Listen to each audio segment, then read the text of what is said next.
Mona High wins first Walker Cup title. Hi again and welcome. This is Links 007 TV News Report, and we'll be right back with the full details to come. Welcome to Links 007 TV News Report, providing you with the best in local and international news updates.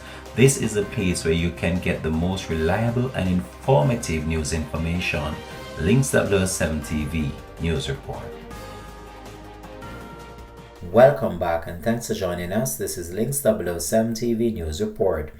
Mona High won their first ISA Digital Cup title on Friday after they came from a goal down to be seven-time winners Excelsior 4-1 in the final played at the National Stadium.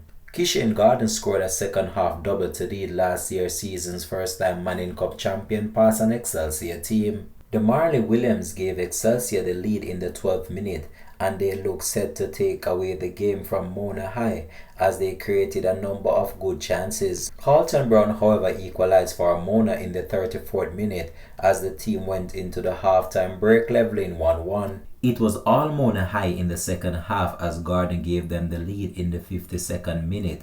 Marlon Cunningham made it 3-1 in the 55th minute before Garden put the game out of reach for Excelsior High in the 76th minute. This has been Links 007 TV News Report. Thanks for watching.